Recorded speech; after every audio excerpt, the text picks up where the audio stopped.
Kita nak cerita sikit tentang kelebihan berselawat kepada baginda Rasul sallallahu alaihi wasallam. Banyak mana kita duk selawat pada malam ni, sebut nama Nabi, banyak itulah tuan-tuan keluar sekali dengan bawa hasil daripada selawat. Entah 1000 kali kita duk sebut nama Nabi, berapa ratus kali.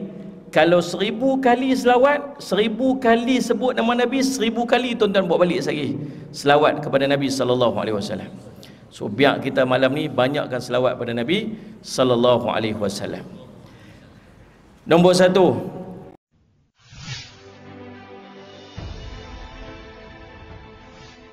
Assalamualaikum warahmatullahi wabarakatuh. Alhamdulillah rabbil alamin wal aqibatu lil muttaqin wa bihi nasta'in ala umuri dunya waddin. Asyhadu an la ilaha illallah wa asyhadu anna sayyidana Muhammadan abduhu wa rasuluhu. Allahumma salli wa sallim ala habibil karim sayyidina Mustafa sallallahu alaihi wasallam wa ala alihi wa ashabihi wa man tabi'ahum bi ihsanin ila yaumiddin. Subhanaka la ilma lana illa ma 'allamtana innaka antal alimul hakim. Rabbi shrah li sadri wa yassir li amri wa hlul 'uqdatam min lisani yafqahu qawli. Bismillah ma syaa Allah la yasuqul khaira illa Allah ma syaa Allah. La yasrifu su'a illa Allah ma syaa Allah. Ma kana min ni'matin fa min Allahi ma syaa Allah. Wala hawla wala quwwata illa billah al-'aliyyil 'azim. Bismillahilladzi la yadurru ma'asmihi syai'un fil ardi wala fis sama' wa huwas sami'ul 'alim. Bismillahilladzi la yadurru ma'asmihi syai'un fil ardi wala fis sama' wa huwas sami'ul 'alim. Bismillahilladzi la yadurru ma'asmihi syai'un fil ardi wala fis sama'i wa huwas sami'ul 'alim. Na'udzu bikalimatillahi tammati min syarri ma khalaq. Na'udzu bikalimatillahi tammati min syarri ma khalaq. Na'udzu bikalimatillahi tammati min syarri ma khalaq.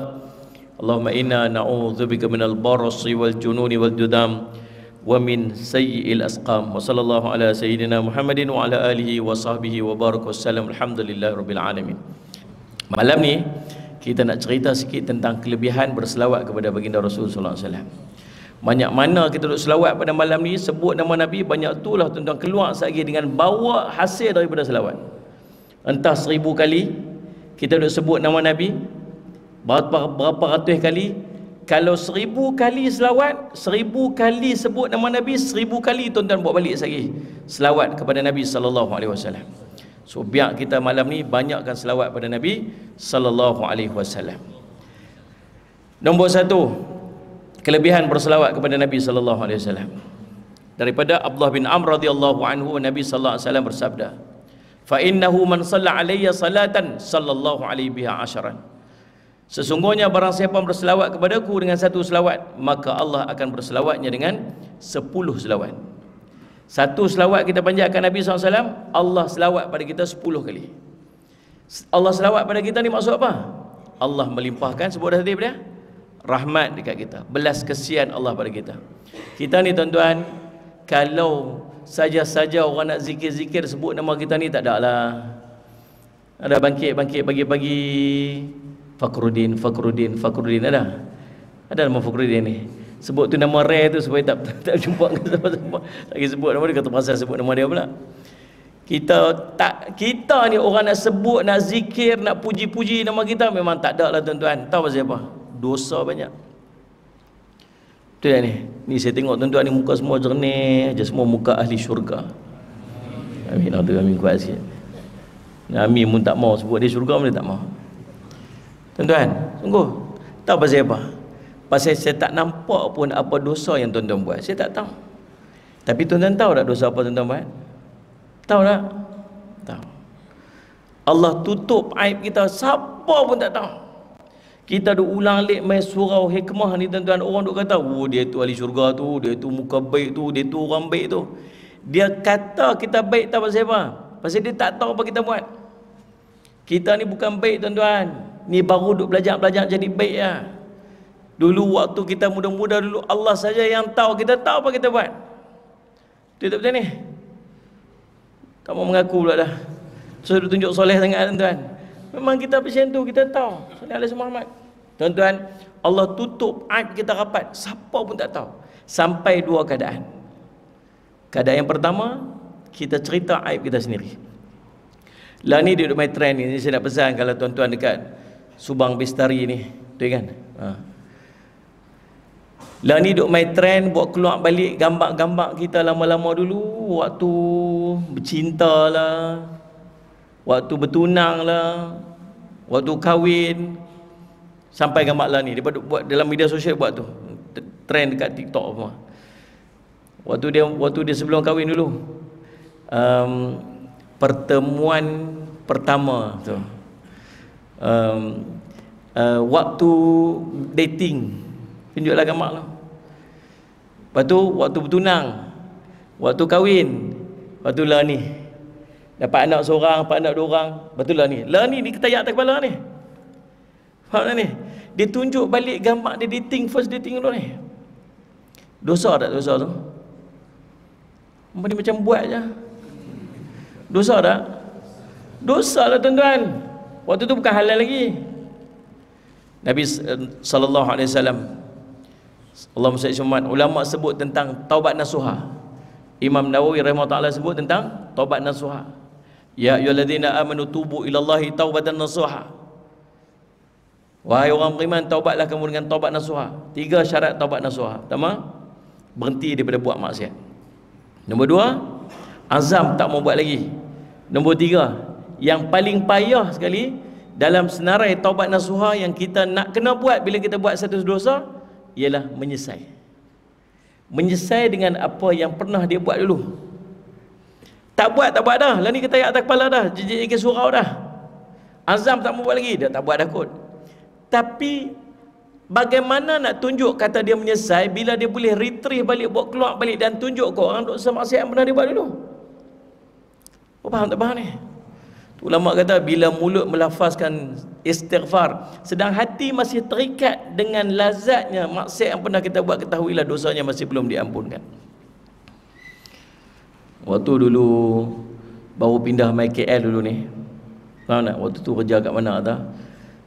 Sallallahu alaihi Muhammad berjumpa lah dengan bini kita lah ni lah, isteri kita lah ni lah.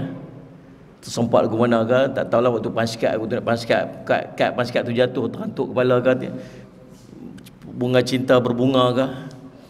Mana ni? Lepas tu saatlah nak pergi masuk kerja, pergi ambil dia dulu, balik kerja lagi, pergi ambil dia dulu, lepas tu pergi singgah makan. Itulah rutin kita dulu waktu naik RX dulu ni, ingat tak? Waktu tu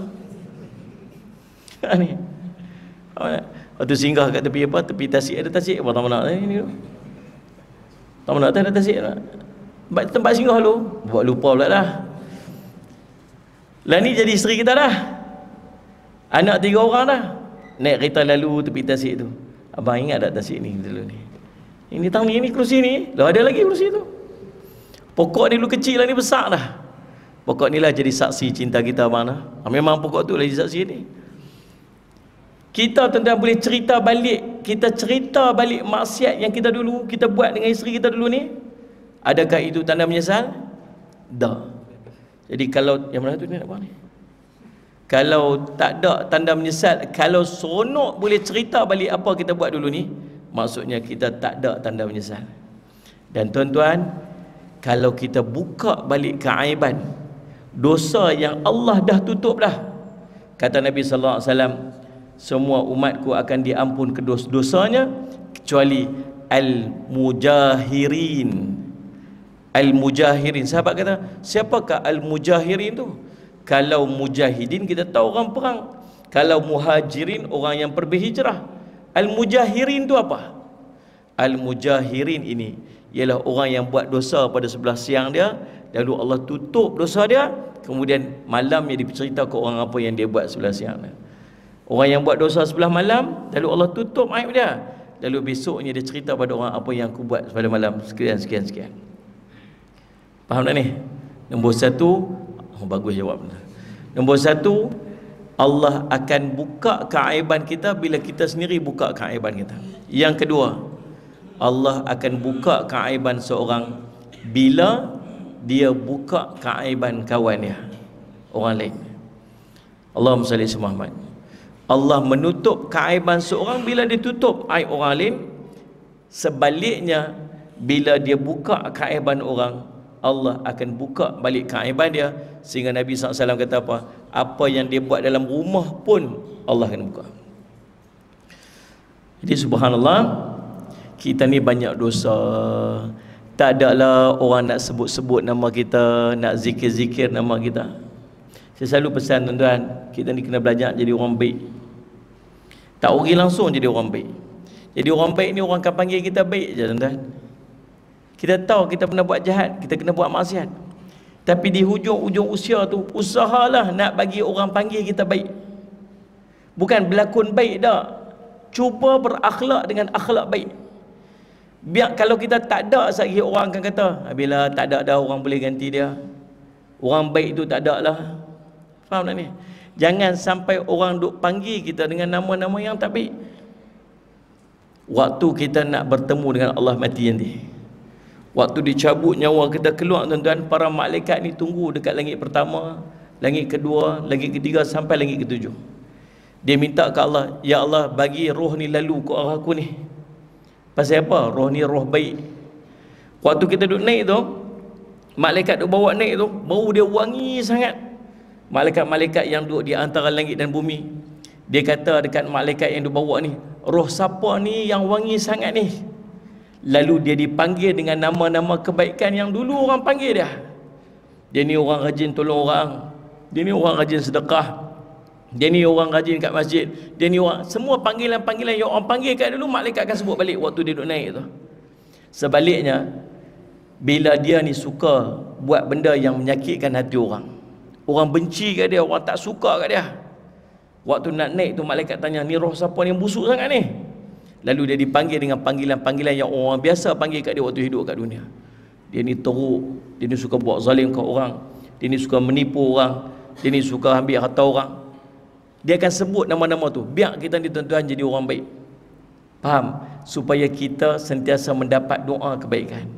Dia dengar kata haji tu sakit, jom kita pergi ziarah dia, jom kita buat solat hajat, kita doa kat dia. Dia dengar kata dia mati dah, cepat-cepat jom kita pergi tolong, jom kita pergi ziarah, kita pergi bantu dia. Lagu mana kita boleh buat. Sedih dah kita ni, tak ada orang boleh ganti dia dah. Kalau dia perangai tak elok, orang kata apa tuan-tuan? Dengar kata sakit, ya ke? Alhamdulillah. Tak mati lagi ke? Tak lagi. Mana dengar-dengar dia mati, buat kenuri, bukan kenuri tahlil, kenuri kesyukuran. Tuan-tuan, lepas tu saya kata, biar kita belajar jadi orang baik. Baik dia orang baik. Khairun nas yanfa'ulin nas. Orang yang paling baik ialah orang yang bermanfaat kepada orang yang duduk sekitar dia. Tuan-tuan duduk Subang Bestari ni, tuan-tuan cuba nilai diri tuan-tuan. Kalau tuan-tuan tak ada lagi apa, orang akan panggil kita. Kalau tuan-tuan tak ada lagi, orang rasa kehilangan tak dengan kita. Kalau tuan-tuan tak ada lagi ni surau ni akan rasa kehilangan tak dengan tak adanya kita tu. Faham tak ni? Adakah orang rasa sedih? Orang akan rasa hilang dah seorang yang duk bagi manfaat pada masyarakat. Tuan-tuan nilai sendiri, jangan duk bagi orang nilai. Kita boleh nilai sendirilah ni. Tuan-tuan, jadi subhanallah, kalau nak harap orang puji kita, orang mungkin tak puji kita. Tapi tuan-tuan sekalian, subhanallah, kalau tuan-tuan selawat pada Nabi SAW, Allah akan sebut nama tuan-tuan. Allah tak pandang dosa-dosa kita. Kalau kita ada buat dosa dengan orang, orang mungkin tak akan sebut nama kita, dan orang akan ingat dosa walaupun kita minta ampun, minta maaf dengan dia. Tapi dengan Allah Subhanahu Wa Taala, walau macam mana banyak dosa tuan-tuan sekalipun, tuan-tuan selawat pada Nabi SAW, Allah akan berselawat kepada kita. Allah tak pandang dosa-dosa kita. Sebab tu selawatlah sebanyak-banyak dekat Nabi SAW. Nombor satu. Yang kedua, Allahumma salli ala sayyidina Muhammad. Kelebihan daripada kita berselawat pada Nabi SAW ialah kita akan duduk dekat dengan Nabi SAW nanti di yaumul qiyamah. Kata Nabi SAW, aktharu alayya salatan fi kulli yaumi jum'ah, fa inna salata ummati tu'ridu alayya fi kulli yaumi jum'ah, faman kana aktharuhum alayya salatan kana aqrabuhum minni manzilatan, atau kama qala Rasul sallallahu alaihi wasallam, rawahul Baihaqi. Kata Nabi SAW, perbanyakkan berselawat kepadaku pada hari Jumaat. Hari Jumaat, hari kena up sikit jumlah selawat. Ulama sebut, kalau masih boleh kira selawat tu berapa, 100 ke, 200 ke, 300 ke, 1000 ke, maksudnya tak banyak lagi. Tak banyak lagi. Kamu masih belum banyak berselawat. Kalau kamu masih ada figure boleh kira dengan Nabi sallallahu alaihi wasallam. Berapa nak selawat ni? 100 dah lah. Berkira lagi tu. Sebab tu bila ditanya oleh Ubay bin Ka'ab radhiyallahu anhu, Nabi sallallahu alaihi wasallam, Rasulullah, aku nak banyak selawat pada kamu Rasulullah. Banyak mana nak selawat pada kamu Rasulullah? Nabi kata banyaklah, buatlah banyak mana pun tak apa. Lagi banyak lagi bagus. Kata Ubay bin Ka'ab, kalau macam tu Rasulullah, robok 1/4 daripada hari itu aku nak selawat pada kamu. Maksud lebih kurang 6 jam lah kalau kita ambil sehari. Nabi kata bagus, lagi banyak lagi bagus. Kalau macam tu Rasulullah, thuluth, 1/3 daripada hari itu aku nak selawat pada kamu. Nabi kata bagus, lagi banyak lagi bagus. Kalau demikian Rasulullah, nisfu, separuh daripada hari itu aku nak selawat pada kamu Rasulullah. Nabi kata bagus, tapi lagi banyak lagi bagus. Kalau demikian Rasulullah, seluruhnya aku akan berselawat kepada kamu Rasulullah. Dia tak sebut figure dah, 100 Rasulullah, 1000 Rasulullah, tak dah. Kira seluruhnya aku nak selawat pada kamu Rasulullah. Saya nak ajak tuan-tuan, kita selawat tanpa jumlah. Masalah kita ni, kalau tak sebut jumlah, pakai tak buat terus. Memang macam lagu tu. Sebab tu tuan-tuan, pasal apa tuan-tuan jumpa 1000 kali, 10,000 kali? Tahu pasal apa ulama tolong susun kat kita 100 kali, 1000 kali, 10,000 kali? Tahu pasal apa? Pasal kita ni jenis orang yang kena bagi tahu berapa baru kita buat. Faham tak ni? Kalau kata buatlah sebanyak-banyaknya, pakai tak buat terus. Itulah perangai kita. Tak saya tunjuk bagus sangat tuan-tuan. Memang lagu tu kita ni. Jadi kalau tahabat tak clear, tak jelas, bagi tak buat dah.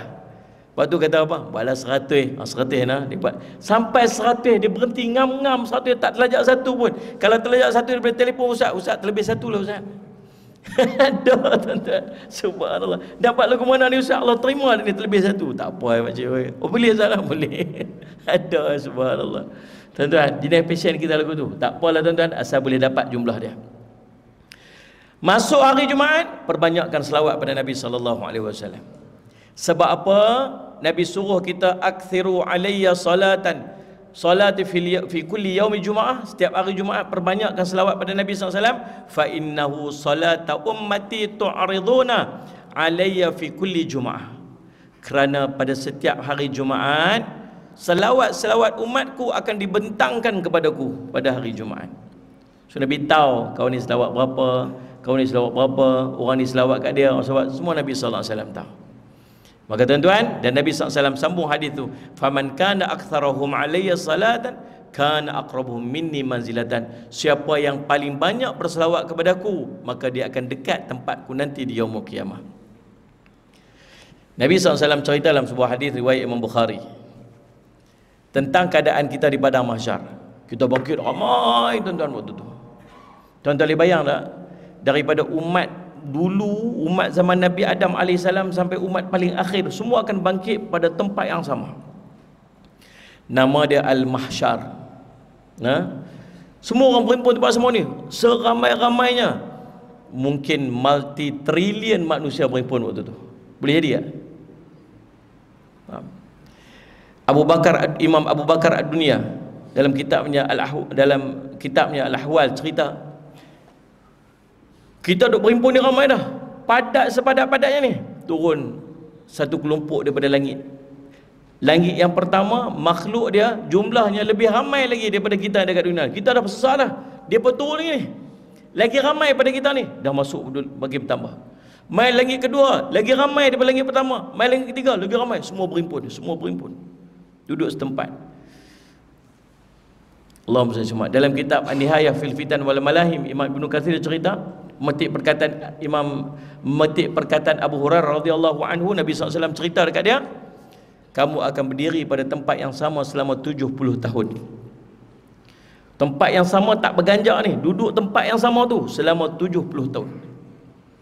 Siapa yang dapat letak kaki dia macam ni, satu nikmat kat dia. Semua duduk pijak di hujung-hujung jari je.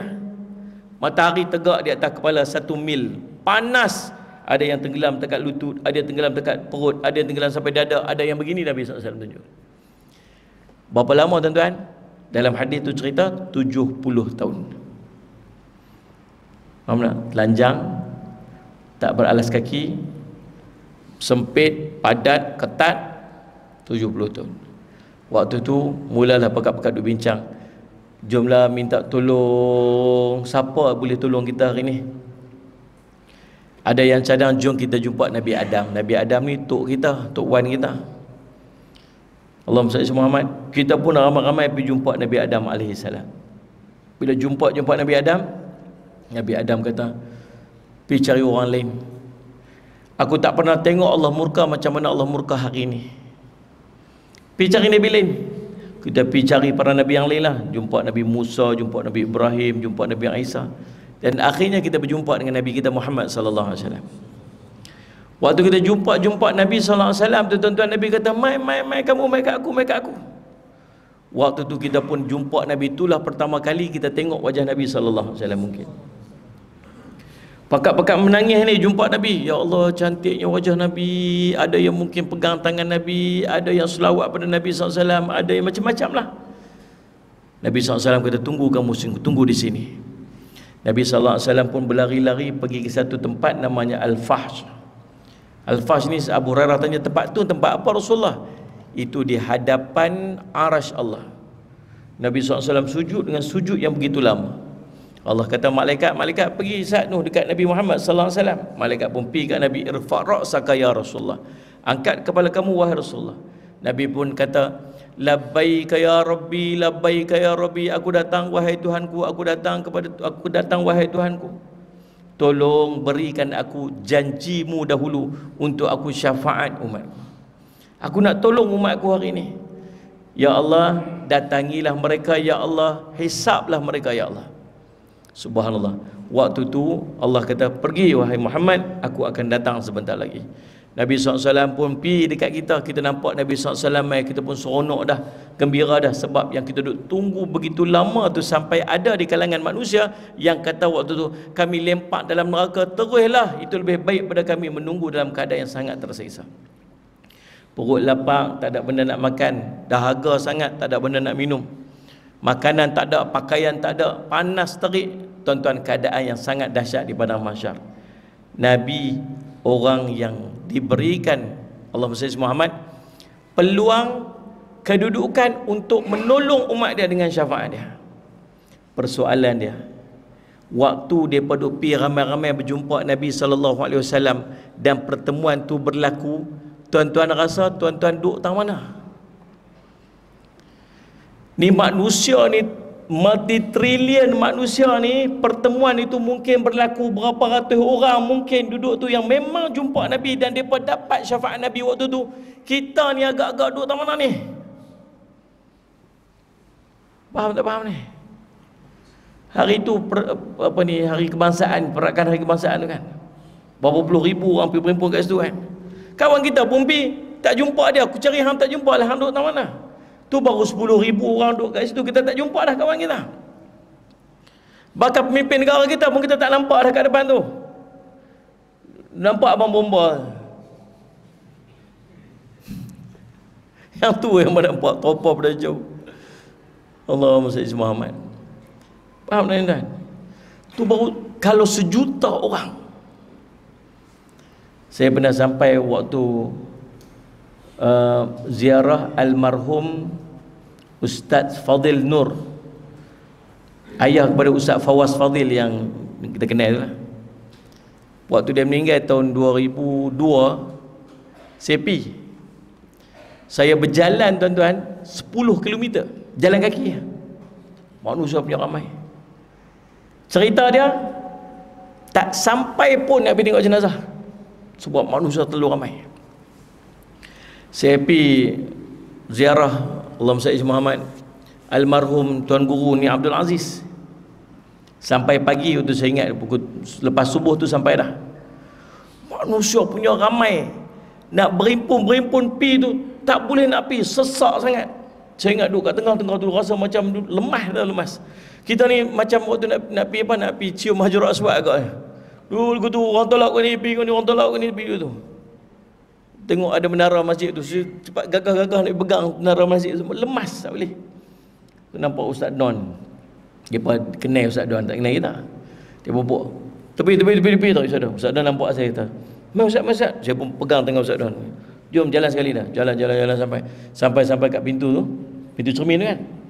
Dia, yang Juni Amal jaga tu, "Ustaz Don bagi masuk." Dia pun buka, Ustaz Don masuk. Ustaz Don lepas je masuk, dia pun tutup balik, melekat saya kat pintu tu. Subhanallah. Sampai last tak dapat nak tengok jenazah. Tuan-tuan, itu baru mungkin 10,000, mungkin 20,000. Keadaan kita macam tu dah. Tuan-tuan boleh bayang kalau 1 juta, kalau 10 juta, 1 juta, trilion manusia, benda tu memang akan berlaku sebab Nabi SAW cerita. Hadis sahih lagi riwayat Bukhari, yang kita berjumpa para nabi sampai bawa kita jumpa Nabi Muhammad SAW. Tapi persoalan kita ni duduk tang mana ni? Confident sangat ke kita bangkit-bangkit dalam majlis tu, kita duduk ada tepi Nabi ni, yang kata cium tangan Nabi, dia lah cium tangan Nabi tu. Cium tangan Nabi apa, mayang tahajud berapa lama dah tak buat. Quran berapa lama dah tak baca. Mayang sunat pun balok liat, tak balok liat. Dia up sikit pada malas. Sungguh tuan-tuan, ibadat malas, baca Quran malas, mayang pun nak cepat tak khusyuk. Allah sebut dalam Quran tentang sifat orang munafik ketika semayang lagu mana? Bermalas-malasan. Kita tuan-tuan ada sifat tu. 3 rakaat merasa macam panjang sangat. Betul tak betul ni? Tak mau mengaku pula dah.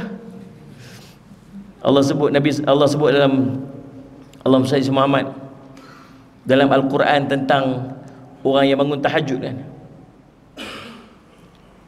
Allahumma salli Muhammad, wa minal laili, daripada sebahagian daripada malam dia bangun untuk bertahajud. Allah akan bagi apa kat dia ni? Allah akan bagi dia kedudukan maqaman mahmudah, kedudukan yang terpuji. Siapa? Orang yang bangun sebahagian pada malam dia untuk bertahajud kepada Allah.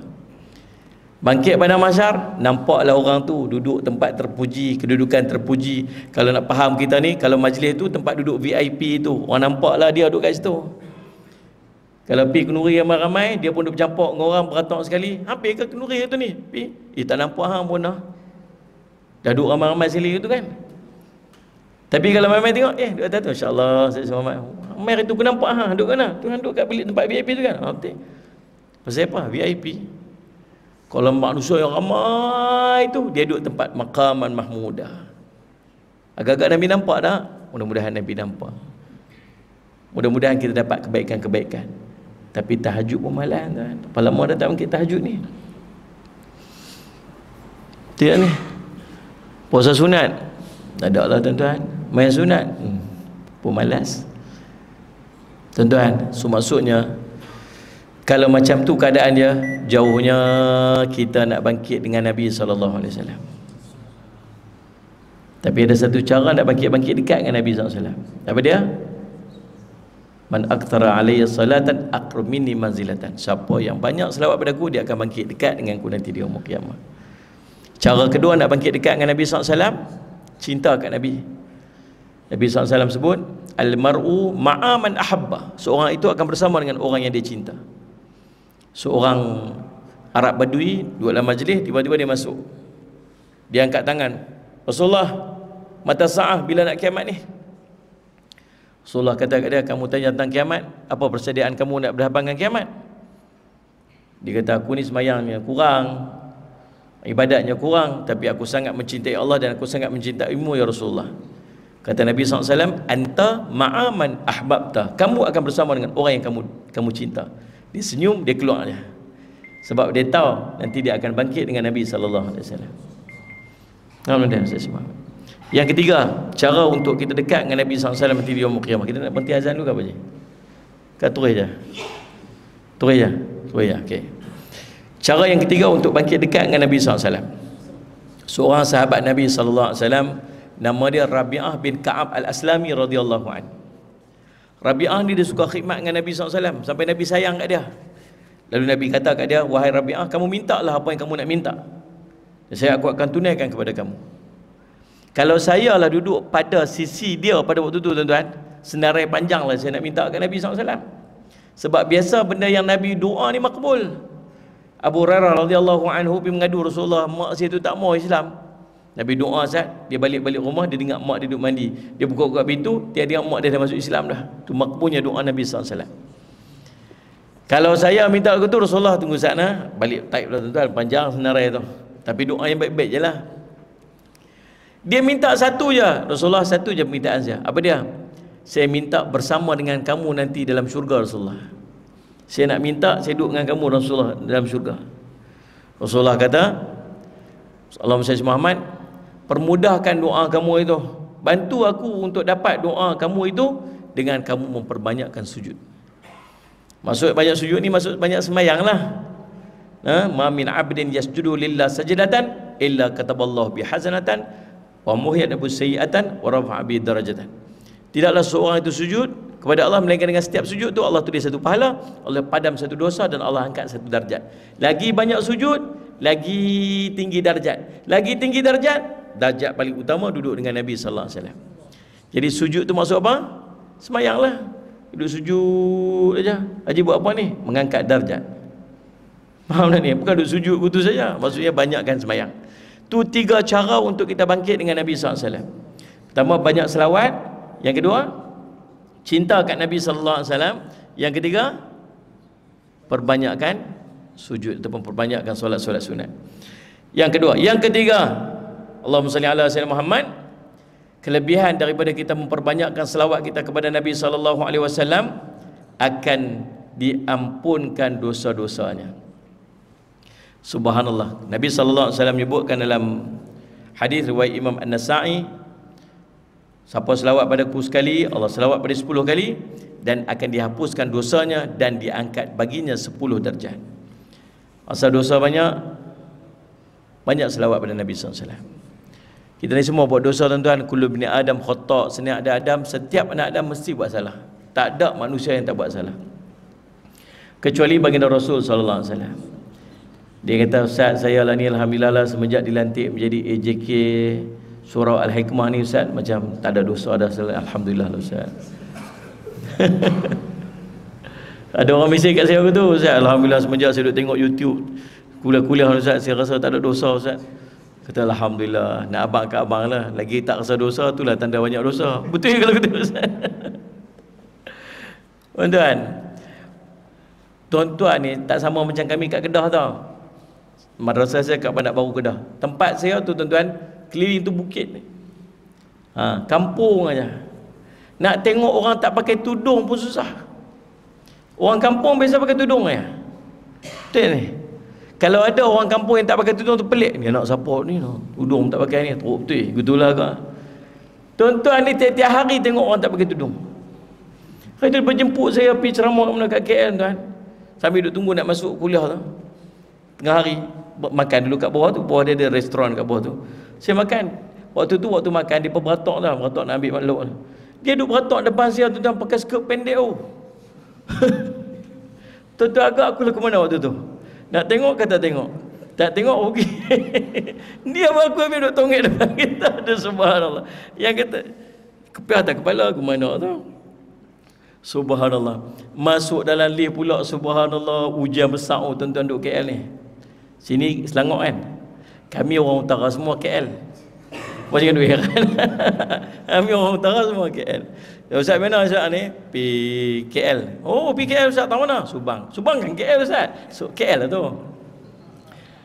Kami semua gitu. Lagi satu orang utara ni dia sangat ingat kematian. Sebab orang utara dia selalu cakap mampui. Matian tak? Mampui lapak nak mampui lah. Macam tadi mai lapak nak mampui. Lepas tu dia jamu nasi, sedap nak mampui. Lepas makan-makan sedap, kenyang nak mampui. Dah kenyang nak mampui, mengantuk nak mampui. Semua nak mampui. Jadi subhanallah tuan-tuan. Kita ni sampai ke tahap kita tengok satu dosa itu kita dah tak rasa dosa dah. Macam mana yang sebut bila tengok satu dosa dah tak rasa dosa, buat satu dosa dah tak rasa dosa? Punca dia yang pertama ni ialah bertangguh-tangguh taubat. Allah sebut dalam Quran, wasari'u ila maghfiratin min rabbikum, bersegeralah kepada keampunan daripada Tuhan kamu. Dalam bab dosa ni tuan-tuan, waktu mula kita buat, kita akan rasa getak dia kuat. Nabi SAW duduk dalam satu majlis, tiba-tiba ada seorang lelaki masuk celah-celah orang. Nabi tahan dia, Nabi kata, kamu nak tanya tentang al-birru dan al-ithmu, betul? Kamu nak tanya tentang kebaikan dan keburukan? Dia kata, betul Rasulullah. Kebaikan itu kamu rasa tenang dengan dia. Kebaikan itu kamu rasa tenang dengan dia, itu kebaikan. Macam tuan-tuan duduk dalam kuliah ni, rasa tenang tak? Tenang tak? Tenanglah baru setengah jam. Cuba 2 jam tengok. Jaga sakit boleh tahu. Ni. Sepatutnya duduk dalam majlis rasa tenang. Itu kebaikan. Keburukan itu ialah kamu merasa gelisah dengan dia. Hati kamu akan rasa gelisah. Kamu benci perbuatan kamu itu dilihat oleh orang.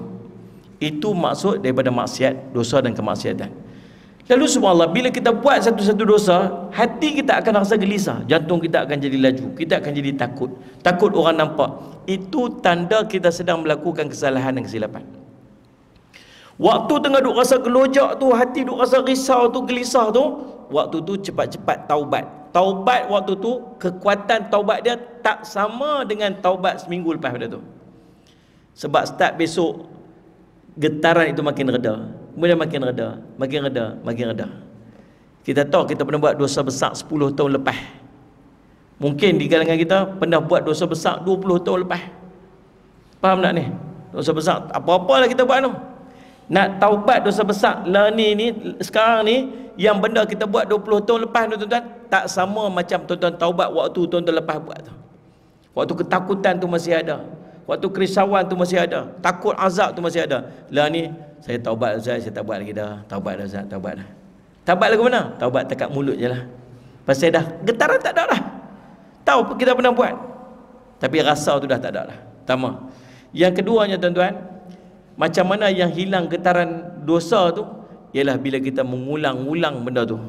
Kita duk buat lagi, kemudian kita buat lagi, kemudian kita buat lagi, kita buat lagi, akhirnya dah tak rasa apa dah. Nah, anak-anak kita dulu mai daripada kampung mai kat KL. Bila mai kat sini ni tuan-tuan sekalian, pakai tudung elok, pakai baju pun longgar, kain baju-baju kurung. Waktu mai duduk kat rumah sewa tu, kawan dia kata apa? Ini kampung girl. Tak boleh pakai macam ni, ini kampung girl. Kita ni kat Pekan ni kita nak pakai macam lain. Pakai macam ni, pagi ketat-ketat sikit. Waktu mula-mula duduk tuan-tuan ni, baju ni duduk tarik ni. Duduk ni sambil duduk ni tarik belakang. Pasal apa? Pasal rimas, tak selesa. Tapi esok pakai lagi, lusa pakai lagi. Lama-lama dah tak rasa apa. Tu yang ni. Tuan-tuan pakai seluar pendek lagi tak ni? Pakai tak? Faham tu dia, pakai seluar pendek tak ni? Main bola pakai seluar pendek lagi apa? Ada geng kayu basikal kat sini? Main masjid pakai seluar pendek? Main masjid kayu basikal pakai seluar pendek tak? Main masjid pakai kopiah elok ni, pakai geng plekat. Kayu basikal pakai seluar pendek tuan-tuan. La haula wala quwwata illa billah. Geng-geng surau, geng-geng masjid. Patut tak? Tak patut. Pasal apa dia patut pakai? Pasal biasa. Biasa. Tahu tak kata dosa? Tahu. Faham tak faham ni? Tuan-tuan tengok berita, kau baca berita tu tak pakai tudung, tuan-tuan rasa apa? Dosa tak? Dosa tak tengok orang perempuan tak pakai tudung? Dosa tak? Persoalan dia, rasa tak berdosa tu? Kau tuan-tuan jenis tengok TV, astagfirullahaladzim, gitu. Tak ada dah, dah tak rasa apa dah. Walhal kita tahu, kita tengok aurat perempuan tu berdosa. Pasal apa? Kita dah immune dengan dosa tu. Tapi dia tetap berdosa. Faham tak ni? Maka cara untuk kita minta ampun ataupun Allah gugurkan dosa-dosa kita, yang pertamanya ialah dengan kita bertaubat. Taubatlah, minta ampun. Ya Allah, ampun dosaku ya Allah. Menangisi dosa-dosa kita. Cuma tuan-tuan, saya nak tanya, bila last tuan-tuan menangis tentang dosa? Last bila? Cuba recall balik. Menangis sungguh-sungguh, ya Allah, banyaknya dosa aku ya Allah. Salah aku buat dulu ni, tak patut. Bila last? Awak tak layakkah kita minta ampun sampai kita menangis dengan dosa yang kita buat dulu ni? Kita tahu tak kita dosa? Tahu. Masa kita tak boleh nangis. Hari tu bulan Ramadan, hari tu buat semua pakat buat solat apa ni, qiyamul lail kan. Tu imam baca sedap bukan main tuan-tuan. Bagus tuan-tuan, jaga elok tu imam ni. Mana ni? Nikah dah kan tu imam kan? Betul imam? Tak mau pergi lari sini bagi kahwin dengan anak tuan-tuan. Bini dia mai dia menjawab lagi aku. Tuan-tuan semai. Jadi subhanallah, mayang jom kita semayang taubat ya tuan-tuan. Kenanglah dosa-dosa yang kita buat dulu ni. Sayyid Muhammad menangislah dosa-dosa kita, menangislah atas dosa-dosa kita apa semua. Dia pun baca ayat mendayu-dayu nak bagi sentuh hati tuan-tuan. Faham tak ni? Lepas tu pakat menangis. Dia tak menangis pun. Lepas tu dia tengok kawan sebelah, teruk kau ni, teriak ni, dosa banyak kau ni, dosa banyak di mana ni. Aku tak menangis pun. Dia sikit pun tak rasa nak menangis. Ni cerita kita ni. Tahu ni, tahu ada dosa tapi tak mampu menangisi dosa. Tahu tanda apa? Hati keras. Hati kita keras. Nah. Tapi itulah keadaan kita. Pertama, taubat. Yang kedua, lafaz istighfar, mengampunkan dosa. Astaghfirullahalazim alladzi la ilaha illa huwa wa atubu ilaih. Astaghfirullahalazim wa atubu ilaih. Astaghfirullahalazim. Yang ketiga, perbanyakkan amalan-amalan kebaikan yang akan mengampunkan dosa. Nabi kata, ittabi'salah hatta hasanata tamhuha. Ikutilah kemaksiatan yang kamu buat dengan kebaikan, yang kebaikan itu akan memadam dosa-dosa kamu. Faham tak ni? Dan salah satu kebaikan yang kita buat yang akan memadamkan dosa ialah selawat pada Nabi sallallahu alaihi wasallam. Perbanyakkan selawat, biar Allah ampun dosa-dosa kita. Bangkit pada mahsyar ni tuan-tuan, beberapa keadaan manusia. Yang pertama, orang yang mati dalam keadaan dia tak sempat orang yang mati dalam keadaan dia bertaubat dan diampunkan seluruh dosanya, dia bangkit pada masa dalam keadaan tak ada dosa. Orang ni akan masuk syurga. Orang yang kedua ialah orang yang bangkit dalam keadaan dia mati dalam keadaan dia ada dosa, kemudian dia tak sempat memohon ampun atas dosa dia. Lalu subhanallah, dia bangun dalam keadaan dia ada dosa, lalu dia akan diazab dan akhirnya dia akan masuk syurga. Kelompok yang ketiga ialah orang yang bawa dosa, kemudian dia mati dalam keadaan dia ada dosa, dia bangkit dalam keadaan dia ada dosa, lalu mendapat rahmat dan kasih Allah. Allah memadamkan dosa-dosanya, lalu dia masuk syurga. Faham tak ni? Kita harap kita bangkit nanti dalam keadaan kita langsung tak ada dosa. Ulang lagi sekali ni. Kita doakan supaya kita bangkit di padang mahsyar nanti dalam keadaan kita langsung tak ada dosa. Tahu pasal apa? Sebab dosa nisbah dia azab. Dan Allah tak akan mungkir janji dia. Sanggup tak kena azab? Kita tak akan mampu untuk bertahan walau satu saat atas dalam neraka jahanam. Satu saat pun tak akan mampu. Tak mau. Kalau boleh nak masuk syurga terus. Kalau nak masuk syurga terus, dua keadaannya. Yang pertama, mati dalam keadaan tak ada dosa. Yang kedua, mati dalam keadaan ada dosa tapi mendapat rahmat dan kasih sayang Allah mengampunkan dosa. Cumanya peluang yang kedua tu tak tahulah kita ni layak tak dapat, layak ke tak layak nak dapat pengampunan tu. Tapi yang pertama tu boleh kita usahakan. Apa dia? Supaya Allah mengampunkan dosa-dosa kita. Cara dia ialah perbanyakkan amalan. Salah satunya ialah perbanyakkan selawat pada Nabi sallallahu alaihi wasallam. Yang keempat, Allahumma salli Muhammad, daripada kita memperbanyakkan selawat kepada Nabi sallallahu alaihi wasallam itu, kita akan mendapat ucapan salam daripada Nabi sallallahu alaihi wasallam balik. Maksudnya Nabi sallallahu alaihi wasallam akan membalas salawat dan salam kita. Dalam hadis riwayat Abu Daud, Imam Ahmad, tercatat dalam kitab Riyadhus Salihin, Imam An-Nawawi rahimahullah ta'ala memetik, tidak seorang pun yang memberikan salam kepadaku, yakni selepas kewafatan Nabi SAW, melainkan Allah akan mengembalikan rohku sehingga aku dapat menjawab salam orang tu. Tuan-tuan nak dapat salam daripada Nabi, tuan-tuan banyakkan selawat pada Nabi sallallahu alaihi wasallam. Yang kelima, Allahumma salli ala Muhammad, doa mudah dikabulkan. Kata Nabi, kata Sayyidina Ali radhiyallahu anhu dalam hadis riwayat Imam At-Tabarani rahimahullah taala, doa seseorang itu terdinding, yakni terhalang, sehinggalah dia berselawat ke atas Rasulullah sallallahu alaihi wasallam dan ahli keluarganya. Ada satu kisah yang diceritakan oleh Syekh, saya cari, Allahumma salli ala Muhammad, Syekh sana, salah sebut nama dia, Syekh Muhammad Adnan Al-Afyuni, seorang ulama di Syria. Dia cerita tentang kisah seorang lelaki nama Abu Ad-Din. Abu Ad-Din ni dia pergi umrah. Dia bawa mak dia, dia bawa adik, dia bawa kakak dia. So dua orang perempuan bawah jagaan dia waktu dia pergi umrah tu. Dia sampai di Madinah, tiba-tiba beg dia hilang. Beg yang dalam tu ada barang-barang kakak dia, barang-barang mak dia, termasuk barang-barang dia sendiri. Dia kata, kalau takat aku saja tak apa, tapi aku menanggung dua orang lagi ni, kakak aku dan mak aku ni. Masalah juga ni bila barang hilang ni. Lalu tuan-tuan, Allahumma salli ala Muhammad, dia dah gelisah, dia dah tak tahu nak buat lagu mana.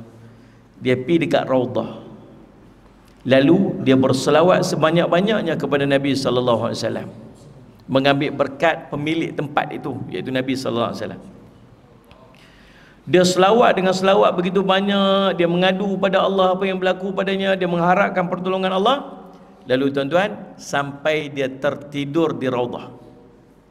Dulu-dulu bolehlah buat lagu tu. Waktu kita sampai, saya sendiri pun ada pengalaman tu tuan-tuan. Tahun 90-an saya duduk pergi dulu kan, 98, 99 dulu. Duduk pergi dulu. Oh, anytime boleh masuk Raudah ni. Nak pergi bila-bila masa pun, masuk waktu je pergi Raudah, duduk semayang. Semayang tu paling paling best kali bawah tempat muazzin tu. Bawah tu sandak kat situ, syok kan. Kadang-kadang boleh pergi menjelit-jelit duduk tu depan-depan yang dekat mihrab Nabi SAW. Boleh. Dulu syok kan. Dulu tidur kat depan apa ni, tempat tawaf dekat dengan apa ni, batu dekat Hajarul Aswad tu. Setiap kali pergi umrah, setiap kali tu boleh cium Hajarul Aswad. Dulu siapa biasa zaman tu. Lah ni tuan-tuan masuk kena apply permit nak masuk Raudah. Dapat masuk kali ni, tahun depan pula boleh masuk. Bukan boleh apply ikut suka ya. Lepas tu nipu. Nak masuk juga terpaksa menipu, ambil orang punya, dia macam-macam lah kita buat tuan-tuan sekalian, subhanallah. Dulu-dulu termasuk Abu Adi ni, dia duduk dekat Raudah, selawat pada Nabi sebanyak-banyaknya, mengambil berkat pada tuan pemilik tempat tu, iaitu Nabi SAW, sehingga dia pun tertidur. Dalam tidur dia dimimpi jumpa Nabi SAW. Nabi mai kat dia, Nabi kata kat dia, pasal apa ni? Dia pun mengadulah dekat Nabi. Dia kata, Rasulullah, saya mai ke tempat kamu Rasulullah, takdir barang saya hilang Rasulullah. Saya ni bawa kakak saya bawa mak saya, susah keadaan saya waktu ni, kalau bila barang-barang saya tak ada. Rasulullah kata, tak apa, kamu nanti kamu pergi kat pintu nombor sekian-sekian, pintu tu sekian-sekian, kamu pergi cari seorang nama dia Osman, kamu minta tolong dengan dia, sampaikan salam aku dekat dia, kemudian kamu minta tolong kat dia. Lalu dia kata, Allah macam mana nak bagi orang tu percaya, kata Rasulullah bagi salam lah, suruh saya minta tolong, kan saya orang ingat saya tipu pula. Dia kata, Allahumma salli ala Muhammad, bagi tahu kat dia, dia setiap hari berselawat kepada aku 1000 kali, dan dia tak pernah cerita kat siapa pun tentang amalan dia ni, dia aja yang tahu. Itu tanda dia. Kata, baiklah. Dia pun terjaga daripada mimpi, dia pun pergilah cari pintu yang Nabi SAW sebut tu, sampai-sampai dia tengok ada 3-4 orang guard duk jaga kat pintu tu. Dia kata, boleh tak saya nak cari seorang nama Osman? Dia kata, ada. Dia guard duduk kat sini juga, duduk kat ujung tu. Dia pun pergilah kat tu. Ni Encik Osman ke? Tapi korang lagu tu lakut lah. Dia kata, ya, saya Osman. Pasal apa? Tuan ni siapa? Dia pun ceritalah, saya ni mai daripada sini sekian-sekian, kemudian saya bawa beg saya hilang apa semua-semua, kemudian saya pun selawat pada Nabi SAW, duduk kat Raudah, saya terlena, macam saya cerita dia, sampai mimpi jumpa Nabi suruh jumpa Tuhan. Kita betul ke? Betul kan ni? Kita betul lah. Apa bukti dia? Bukti dia, Nabi kata, Nabi sampaikan salam pada Tuan, kemudian bukti dia ialah Tuan selawat pada Nabi SAW 1000 kali sehari. Tak ada siapa pun tahu. Dia pun dia kata, kalau macam tu tak boleh cerita kat sini ni, jom kita bercerita tempat lain, jom. Ikut dia, naik kenderaan dia. Dalam kenderaan tu boleh ulang balik tak cerita tu lagu mana. Dia pun cerita lagi lah, mari saya main daripada ni, beg saya hilang, bla bla bla, sampai pergi mana. Dia kata, tak boleh best ni cerita ni, tak syok ni, jom kita pergi rumah saya lah. Pergi rumah dia. Sampai di rumah, boleh tak cerita balik apa yang Tuan apa yang berlaku pada Tuan ni. Dia pun cerita lagi. Tak best ni, kita makan dululah. Saat saya ambil makanan tu, boleh tak Tuan cerita lagi. Dia kata, Tuan ni nak bagi ke tak bagi ni, nak tolong ke tak mau tolong ni, berapa kali duk ulang dah. Kalau Tuan tak percaya tak apalah, saya tak, bukan ni pun, tapi pasal apa duk suruh ulang. Dia kata tak, dia kata saya tak ada satu nikmat yang paling nikmat sekali melainkan saya duk dengar Nabi duk sampaikan salam kat saya. Dan saya akan bagi seluruh harta saya, sebab tak ada nilai yang paling besar lagi daripada nilai sampainya salam Nabi SAW kepada saya tu. Nak ambil semualah. Tapi seronoknya saya dengar cerita tu, sebab tu saya suruh ulang banyak kali. Tu salah satu kisah lah tuan-tuan sallallahu alaihi Muhammad yang berlaku, yang diceritakan oleh ulama. Satu lagi tuan-tuan, kisah yang berlaku kepada Imam Hasan Al-Basri rahimahullah ta'ala. Saya semenjak saya dengar kisah ni tuan-tuan daripada guru dulu, kemudian saya cari maklumat dia, saya tak pernah meninggalkan selawat ketika saya pergi ziarah ke kuburan. Sampai kuburan saya pasti akan selawat. Ada seorang wanita pergi jumpa dengan Imam Hasan Al-Basri. Dia mengadu anak dia meninggal dunia, anak perempuan dia, dan dia rindukan anak perempuan dia. Dia kata, boleh tak wahai Imam, ajarkan kepada aku satu amalan yang aku boleh paling tidak tengok keadaan macam mana keadaan anakku nanti, anakku di alam barzakh. Imam Hasan Basri pun ajaklah kat dia satu amalan. Kemudian dia beramalkan amalan tu. Takdirnya dia mimpi jumpa anak dia, tapi dalam keadaan anak dia sangat teruk, kena azab. Dia pun sedih. Dia pergi jumpa balik dengan Imam Hasan Basri. Dia kata, Tuan, saya dah mimpi jumpa anak saya, tapi keadaan anak saya sangat teruk Tuan. Apakah amalan yang saya boleh buat dapat tolong dia di alam barzakh tu?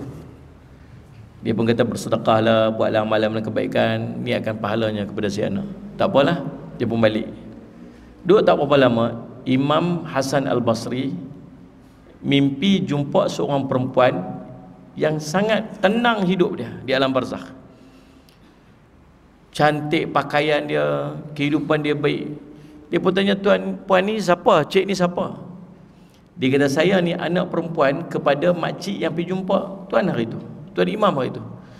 Tapi bukankah dia cerita yang kamu berada dalam keadaan yang sangat teruk, sangat azab? Dia kata, betul, bukan setakat saya, bahkan ramai daripada ahli kubur di qaryah tu yang sedang diazab. Sehinggalah datang seorang lelaki soleh. Dia berdiri di tepi-tepi kuburan, lalu dia berselawat pada Nabi SAW, lalu dia menghadiahkan selawat-selawat itu kepada kami seluruhnya, dan kami diringankan azab daripada selawat lelaki soleh tersebut. Tuan-tuan, kalaulah selawat itu dapat menolong orang-orang lain, lebih-lebih lagi lah selawat itu dapat menolong kita, mudah-mudahan. Nah, mudah-mudahan. Dalam kitab Mukasyafatul Qulub, Imam Ghazali rahimahullah ta'ala cerita tentang Sufyan Ats-Tsauri rahimahullah ta'ala. Imam Sufyan Ats-Tsauri duk tawaf kat Kaabah, tawaf, jumpa dengan seorang budak. Budak muda ni, dia tak baca doa apa, tak buat apa, melainkan dia duk selawat pada Nabi SAW. Lalu subhanallah, Allahumma salli ala Muhammad, dia pun tanyalah dekat budak ni. Dia kata, adik ni daripada awal tadi duk selawat, tak baca doa ke? Tempat ni kan tempat makbul doa. Lalu dia kata, Allahumma salli ala Muhammad, saya ni, Tuan ni siapa? Dia tanya kat Imam Sufyan Ats-Tsauri. Dia tak kenal. Dia kata, saya Sufyan Ats-Tsauri. Oh, dia kata, Masya Allah Tuan Imam, saya minta maaf, saya tak perasan, saya tak kenal. Saya malu nak cerita, tapi saya ceritalah. Dia kata, waktu mai haji satu ketika, bapa saya sakit dalam perjalanan tu. Kemudian dia pun, Allah SWT meninggal, takdirnya dia meninggal dunia. Bila dia meninggal saja, wajah dia berubah jadi hitam. Saya jadi takut, saya sedih dengan apa yang berlaku. Lalu saya pun menangis dan akhirnya dalam keletihan tu saya tertidur di sisi dia. Dalam tidur itu dia kata saya nampak seorang lelaki yang sangat jernih wajahnya, sangat putih, sangat baik. Dia mai di hujung kepala bapa saya ni, dia buka penutup muka tu dan dia sapu muka tangannya ke muka bapa saya dan berubah wajah bapa saya tu jadi putih jernih. Lalu saya tanyalah kepada dia, waktu dia nak bergerak pergi, saya pegang kaki dia. Saya tanya dia, tuan ni siapa? Apa yang telah berlaku kepada ayah saya? Kata lelaki tersebut, Allahumma salli Muhammad, aku adalah Muhammad sallallahu alaihi wasallam Rasulullah. Ayah kamu, dia pernah melakukan kemaksiatan dalam hidup dia dan Allah tunjukkan balasan dia ketika kematian dia, lalu dia minta tolong denganku dan aku datang berkat daripada lafaz selawatnya kepadaku. Sallallahu alaihi Muhammad. Dia kata bila dia terjaga, dia tengok wajah ayah berubah jadi cernih dan semenjak daripada itu dia kata dia tak lagi meninggalkan selawat. Tu petikan-petikan daripada karangan-karangan ulama silam berkaitan dengan kelebihan-kelebihan daripada selawat yang kita boleh ambil manfaat. Tuan-tuan tak percaya pun tak apa, tuan-tuan tak percaya pun tak apa. Yang paling penting, banyak tuan-tuan kelebihan-kelebihan daripada selawat yang tuan-tuan boleh rasa sendiri. Sahabat saya, dia meniaga suruh 1000 biji rumah dia buat, hutang dengan bank 1 sen pun tak buat. Dia jenis duk buat. Dia kata Allah makbul doa, Allah makbul doa. Dia kata macam mana duk buat? Dia kata sedekah lah pun satu. Tapi setiap kali saya doa, dia kata Ustaz, saya akan selit in between setiap doa saya itu dengan selawat. Kalau kita mulakan dengan selawat, tutup dengan selawat, seorang lelaki mai doa, kelang kabut doa, Nabi kata apa? Budak orang ni gelojoh. Gelojoh dia kata. Nak doa, puji Allah, selawat pada Nabi, kemudian berdoalah sesuka kamu. Dia kata, saya doa Ustaz, saya sebut satu doa, saya selawat pada Nabi. Sebut satu doa, saya selawat. Tu jadi amalan saya Ustaz. Maksudnya kalau macam Rabbana la tuzigh qulubana ba'da idh hadaitana wa hab lana min ladunka rahmatan innaka antal wahhab. Allahumma shalli ala sayyidina Muhammad. Rabbana atina fid dunya hasanah wa fil akhirati hasanah wa qina azabannar. Allahumma shalli. Macam itulah dia buat. Dia kata sungguh Ustaz, makbul doanya Ustaz. Dan yang berikutnya tuan-tuan, kelebihan daripada kita banyakkan selawat kita kepada Nabi SAW ialah kita layak untuk mendapat syafaatnya baginda Rasul SAW. Kata Nabi SAW, ini amalan yang tuan-tuan boleh buat. Saya ajak tuan-tuan buat dan tuan-tuan kena buat. Kata Nabi, man salla alayya hina yusbi 'ashran wa hina yumsi 'ashran adrakatu syafaati yaumul qiyamah. Siapa yang berselawat padaku 10 kali pada waktu paginya dan 10 kali pada waktu petangnya, maka dia berhak untuk mendapat syafaatku nanti di yaumul qiyamah. Syafaat ni banyak tuan-tuan dekat yaumul qiyamah nanti. Ada syafaat anak soleh. Baru-baru ni tuan-tuan kesian dekat meja insinyur Zikri kan nama dia. Zikri ke itu lebih kurang Fikri ke Zikri. Tunggu 13 tahun menunggu zuriat. Dapat pregnant saja, isteri terus ambil cuti tanpa gaji setahun nak jaga kandungan. Sebab tak pernah duduk lekat tu cuti setahun tanpa gaji. Dah bersalin, elok dekat 8 bulan, anak tu dah Allahumma salli Muhammad, dah besar dah 8 bulan dah. Hak cuti pun nak habis dah, dia kena pergi kerja. Pergi kerja, hantar anak kat pengasuh, hantar dekat taska. 5 kali hantar, meninggal budak tu.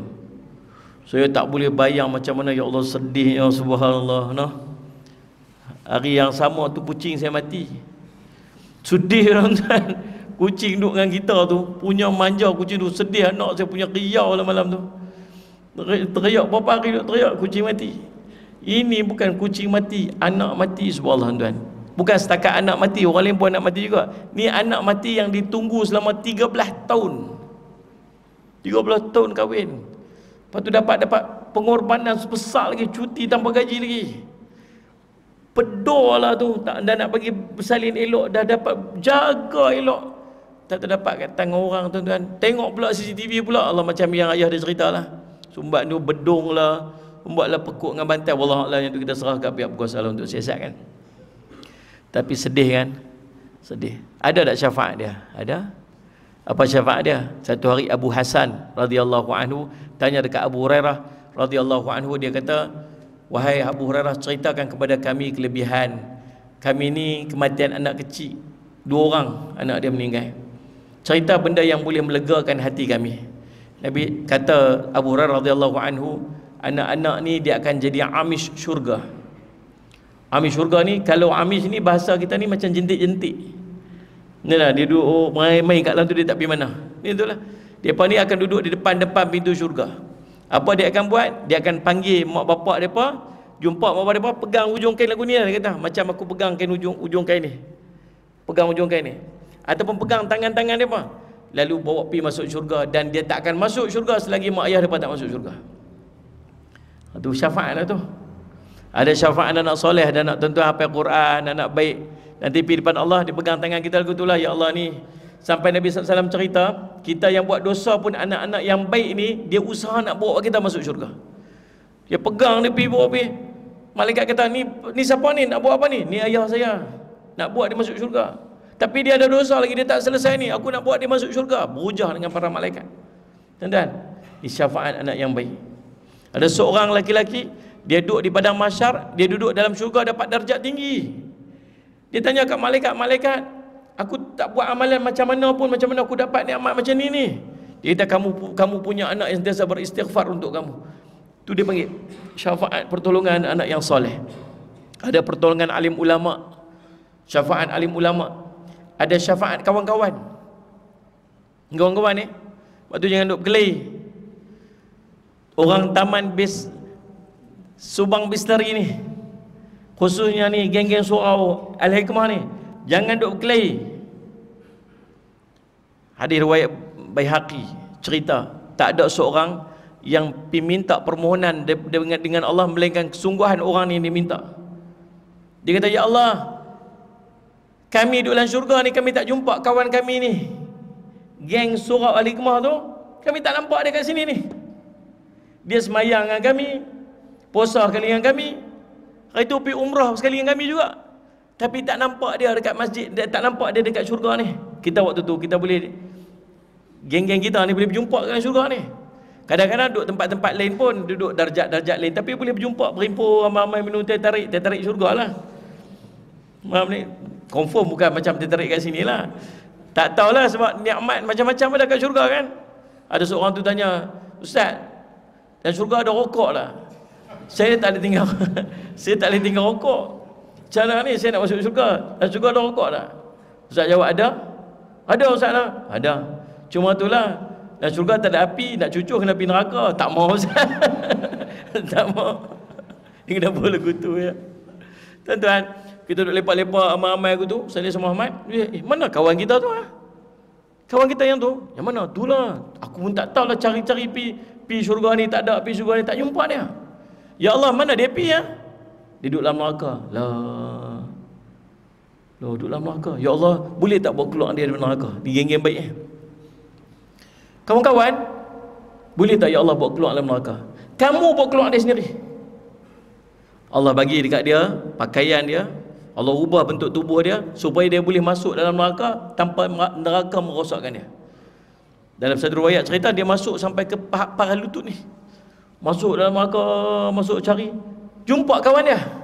Itulah aku duk kata dekat hang. Lu aku duk tegur hang tak mau dengar. Marah dia waktu tu. Dia kata, tersalah dia marah aku lagi. Ha ni.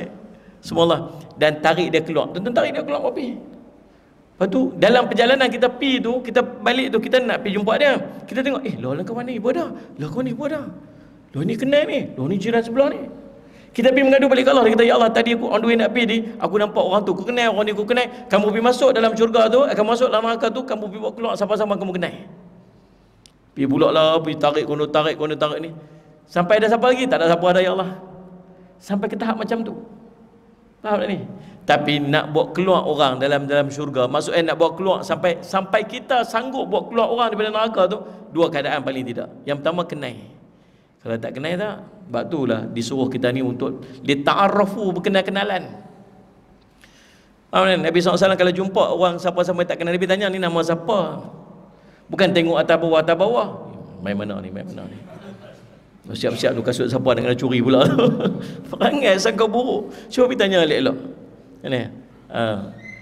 Assalamualaikum. Wassalam. InsyaAllah tak pernah nampak pun ni. Baru pindah sini ke? Tak, lama duduk sini. Berapa lama? 10 tahun dah. Mana tepi masjid ni? Tu dia 10 tahun tepi masjid tak kenal. Wah ni. Sama ada dia tu tak pernah mai ataupun kita tak pernah mai. Tuan-tuan, lita'aruf, berkenal-kenal lah, nombor satu. Yang keduanya tuan-tuan, sayang. Kalau tak sayang tak cari. Betul tak ni? Sayang carilah. Kalau meluat, ya Allah, mana kawan tu? Dalam neraka. Betul ya Allah? Betul. Padam kau dah dia mampu habis. Meluat aku duduk dalam menyusahkan orang, biar mampu dalam neraka tu lah. Agaknya lagu tu lah tuan-tuan. Biar berkasih sayang. So, tuan-tuan, kita tak tahu siapa masuk neraka, siapa masuk syurga. Boleh jadi kita dah berasa kita hebat dah, rupanya kita dalam neraka. Yang kita nampak macam teruk sangat, nampak macam tak bagus, nampak macam ahli neraka tu, silap dia duduk dalam syurga. Dia tak ni? Nanti entah-entah dia nanti yang akan tolong kita. Sebab tu jangan duk musuh dengan orang. Tetapi kalau Allah tak izinkan dia untuk keluar pada neraka, Allah akan ubah wajah dia supaya kita tak kenal dia. Ulama mufassirin sebut dalam kitab, antaranya Imam Ibn Kathir rahimahullah ta'ala, bila Allah tak mengizinkan seorang itu dikeluarkan pada neraka, walaupun ada syafaat kawan-kawan dia untuk mengeluarkan dia, Allah akan mengubah wajahnya supaya kawan dia tak kenal dia. Kita pun turun untuk cari tu, kawan ni kata, weh aku ni, mai tolong aku ni. Dia hang tu siapa? Akulah hang takkan tak kenal. Tak kenal sungguh. Pasal Allah ubah wajah dia supaya kita tak kenal dia. Faham tuan-tuan? Baik, Allah sebab. Jadi syafaat.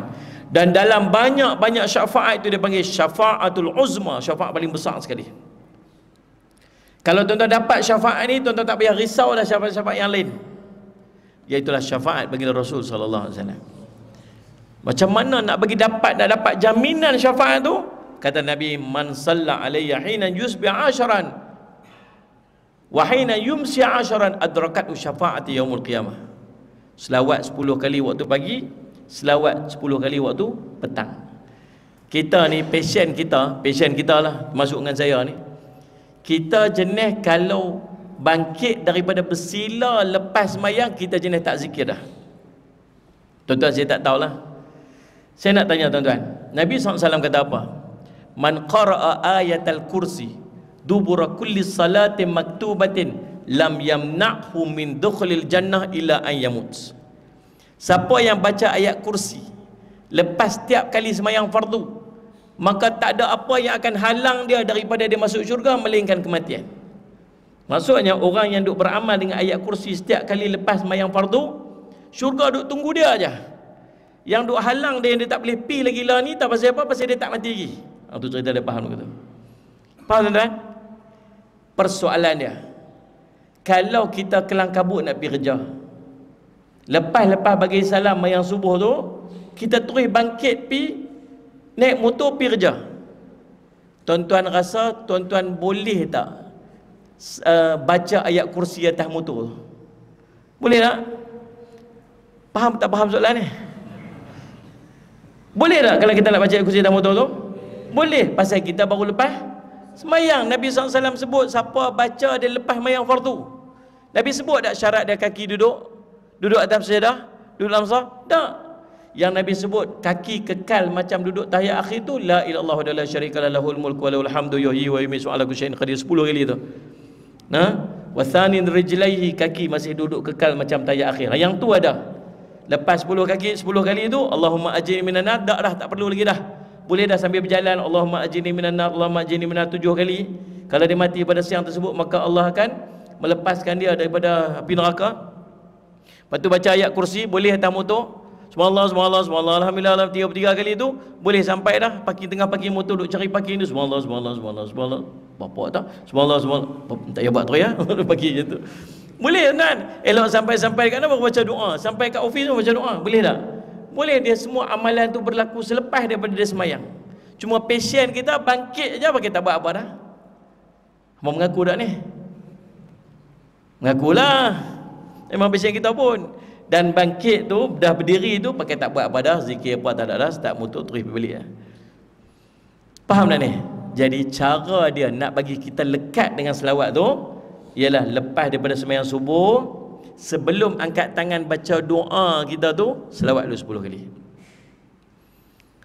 Bukan tambah syariat, bukan tambah zikir, nak bagi lekat saja. Kita ni kalau tak lock satu-satu waktu, kita tak buat. Baca Quran nak ni, tak baca pun.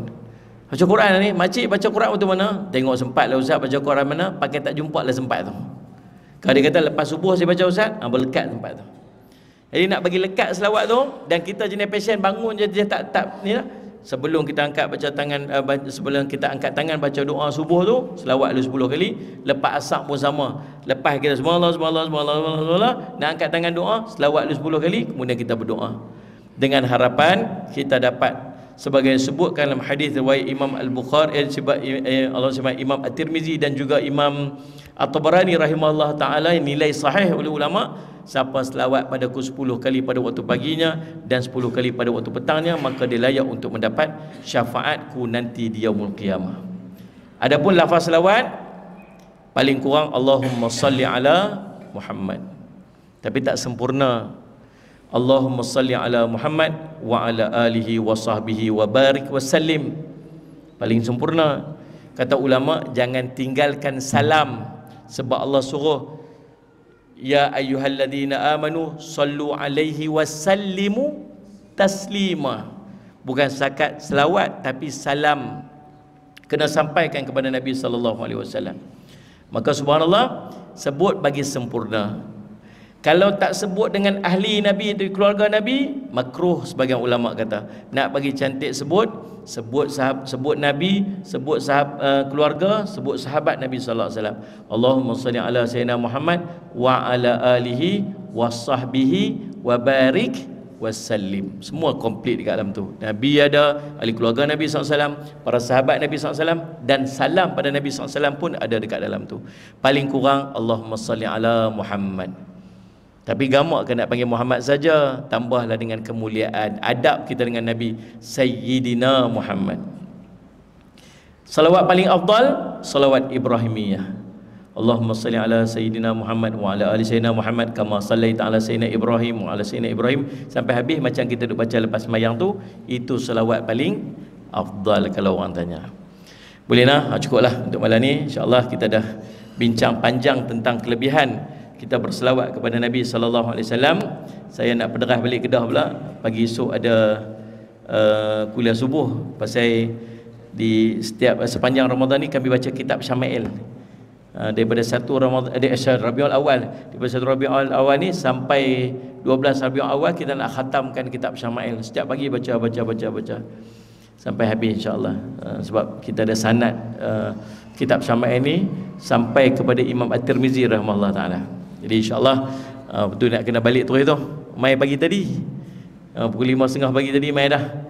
Saya nak balik sana balik. InsyaAllah tuan-tuan doa-doalah supaya perjalanan kami sampai dengan selamat insyaAllah. Terima kasih banyak-banyak atas perhatian tuan-tuan. Saya minta ampun, minta maaf salah dan silap. Kita jumpa lagi lain masa dan ketika. Aqulu qouli hadza wa astaghfirullah li wa lakum. Wassalamualaikum warahmatullahi wabarakatuh.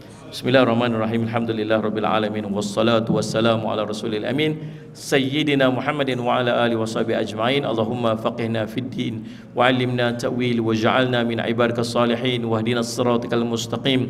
Allahumma arina haqqan haqqan warzuqna ittiba'ah wa arina batila batilan warzuqna ijtinabah. Wa sallallahu ala sayyidina Muhammadin wa ala alihi washabihi wasallam. Alhamdulillahirabbil alamin.